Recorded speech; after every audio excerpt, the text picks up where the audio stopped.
എത്ര പ്രാവശ്യം പറഞ്ഞാണ് ആളുകളിലേക്ക് കടക്കുന്നതിൽ നല്ല ദൗർബല്യമുണ്ട് എന്നുള്ളത് ഞാനിന്ന് പത്രത്തിലാണ് വായിച്ചത്. ഞാനിപ്പോൾ വേറൊന്നും പറയുന്നില്ല അതിനെപ്പറ്റി. പത്രത്തിലാണ് വായിച്ചത്. സ്ഥാനാർത്ഥിയാക്കാൻ തീരുമാനിച്ചിട്ട് തന്നെ സ്ഥാനാർത്ഥിയാക്കാൻ പറ്റിയില്ല എന്നാണ് പത്രത്തിൽ കണ്ടത്. എനിക്കറിയില്ല അതിൻ്റെ സംഭവം. അതാണ് നമ്മുടെ അവസ്ഥ. എത്ര പ്രാവശ്യം പറഞ്ഞാണ് വളരെ ഫലപ്രദമായിട്ട് നമ്മൾ എന്ത് ചെയ്യണം?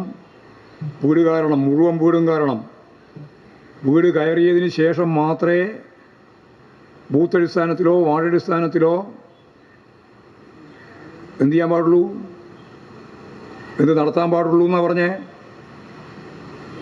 ശില്പശാല. എന്നിട്ട് ആ ശില്പശാലയിലെ ആദ്യം മുതൽ അവസാനം വരെയുള്ള ഓരോ വോട്ടറെ സംബന്ധിച്ചും കൃത്യമായിട്ട് ധാരണയുണ്ടാക്കണം എന്നെല്ലാം നമ്മൾ പറഞ്ഞാണ്. പരസ്യമായിട്ടും പറഞ്ഞിട്ടുണ്ട്, രഹസ്യമായിട്ടും പറഞ്ഞിട്ടുണ്ട്, രണ്ടും പറഞ്ഞിട്ടുണ്ട്. ഇതിലൊരു രഹസ്യമില്ല എന്നുള്ളതുകൊണ്ടാണ് ഞാൻ ഇത് പരസ്യമായിട്ട് പറഞ്ഞത്. അങ്ങനെ അല്ലാത്ത രീതിയിലുള്ള ഒരു ശില്പശാലയും നടത്തണ്ട. പല ശില്പശാലയും വീണ്ടും നടത്തിയിട്ടുണ്ട്. എന്നിട്ടും നമുക്ക് കാര്യമായ രീതിയിൽ ഇടപെടാനായില്ല എന്ന വളരെ ഗൗരവമുള്ള പ്രശ്നം നമ്മൾ അഭിമുഖീകരിക്കുന്ന സാഹചര്യത്തിലേക്ക് എത്തി. അത് നിങ്ങൾ കണ്ടോളൂ. അതുകൊണ്ടാണ് ഞാൻ അത്രയും ശക്തിയായിട്ട് പറഞ്ഞത്. വീട് കയറണം. നമുക്ക് വീട് കയറേണ്ട കാര്യമില്ല എന്നുള്ളത് അല്ല. നമ്മൾ പണ്ടേ കയറിയിട്ടില്ലതാണ്. എപ്പോൾ കയറി ഭൂതായ ചരിത്രത്തിലോ. അപ്പോൾ കൃത്യമായിട്ട് വീട് കയറണം. വീട് കയറുന്നതിന് വേണ്ടി 2-3 കാര്യവും പറഞ്ഞിട്ടുണ്ട്. അതൊന്ന്, നമ്മളിപ്പോൾ പെൻഷൻ 1600 എന്നുള്ളത് എത്രയാക്കി? 2000 ആക്കി. സാമ്പത്തിക പ്രയാസത്തിൻ്റെ ഭാഗമായിട്ടാണ് താമസിക്കുകയും 2000 നിൽക്കുകയും ചെയ്തത്. പക്ഷേ ആരും പ്രതീക്ഷിച്ചില്ല ഈ സാമ്പത്തിക പ്രതിസന്ധിയിൽ കടം വാങ്ങിയിട്ടാണെങ്കിലും ഇത്രയും വലിയ പൈസ കൊടുക്കുന്ന ആരും വിചാരിച്ചില്ല. 100 രൂപ വർദ്ധിപ്പിക്കുമെന്ന് എന്നോട് തന്നെ ചോദിച്ചിട്ടുണ്ട്. പക്ഷേ ഒരു 100 രൂപയെങ്കിലും വർദ്ധിപ്പിക്കണ്ടേ എന്നും. അപ്പോഴാണ് 400 രൂപ വർദ്ധിപ്പിച്ച് 2000 രൂപ ആക്കിയത്. എന്താ UDFൻ്റെ നിലപാട്? UDFുകാർ പറഞ്ഞത് കൈക്കൂലിയാണെന്നാണ്. ഈ ബാധ്യത നിങ്ങൾ അടിച്ചേൽപ്പിക്കുകയാണെന്നാണ്.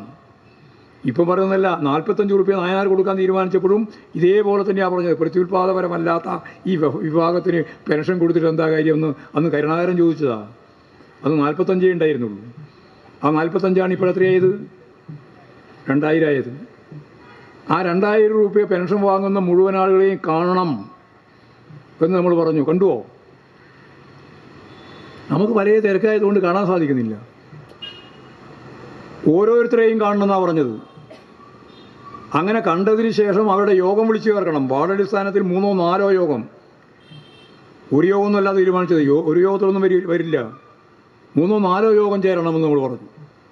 ചേർന്നോ? അതേപോലെ തന്നെ സ്ത്രീകൾക്ക് അവരുടെ അധ്വാനത്തിന് മൂല്യമുണ്ട് എന്ന് ഈ ഗവൺമെൻറ് അംഗീകരിച്ചു.